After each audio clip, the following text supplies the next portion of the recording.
You know what's kind of crazy? So many of us walk into a new relationship with this eerie feeling of, wait, I've been here before. We spot the red flags from a mile away. We know it's the same toxic pattern. We can even predict exactly how it's going to end up breaking us. And yet, we still dive right in. It's not because we're clueless or just cursed in love. The truth goes way deeper than that. We don't fall in love with logic. We fall in love with the deep psychological patterns that got wired into us super early on. The first, attachment styles. Basically your secret love map that was sketched out long before you ever had a crush. How we love as grown-ups isn't really decided by what we think we want. It's shaped by what feels normal to us. That attachment style gets formed in our very first close relationships, usually with parents or caregivers. And it turns into this hidden emotional roadmap we follow without even realizing.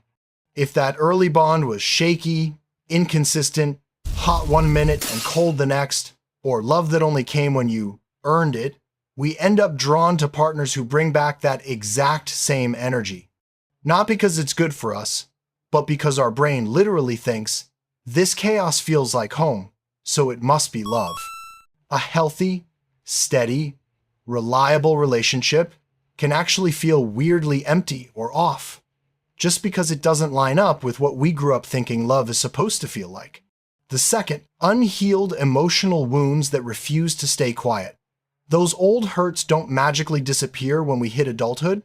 If we never really face them or work through them, they'll find ways to replay themselves in our intimate relationships. Like, someone who felt abandoned early on often falls hard for the classic situationship guy who texts back days later, and we tell ourselves, he's just busy. But really, it mirrors waiting for a parent who was never quite there. Someone who had to work super hard to feel loved ends up in dynamics built around constant sacrifice, always being the one who gives more. Someone who never felt truly heard chases partners who make them beg for the smallest bit of attention. Deep down, this isn't a conscious choice. It's an unconscious attempt to finally fix the past. We're basically auditioning these new people for the role of the caregiver we never got right the first time. We low-key hope that if we just try harder this time, endure more, love better, that old wound will heal at last. But here's the heartbreaking twist. We're pulling that same wound right back into the kind of setup that created it in the first place. The third, those hidden beliefs about love we never stop to question. So many of us grow up soaking in ideas about love that we just accept as truth. Love means you gotta fight for it. Love means sucking it up and dealing. The deeper you love, the more it's supposed to hurt. Walking away makes you the selfish one. We didn't come up with these ourselves. They got passed down from family, culture, early experiences. These beliefs turn love into a battlefield where the only prize is exhaustion. So when we're in a relationship, we don't ask, is this actually healthy for me? We ask, am I trying hard enough? And when love feels like a test of how much pain you can take, we stick around way past the point where we're completely drained. The fourth, why we can know it's toxic, but still can't walk away. Head knowledge isn't the same as heart knowledge.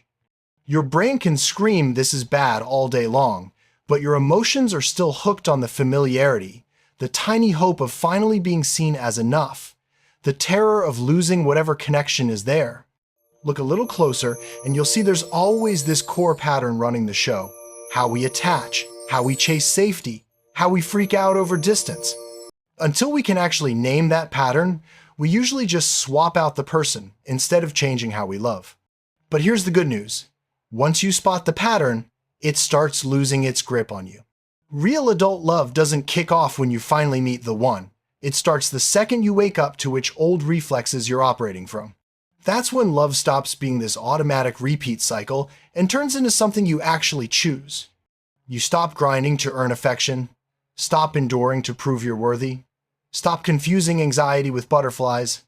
Sure, loving in a new way might not feel easier at first, but it's the kind of hard that sets you free instead of wearing you down.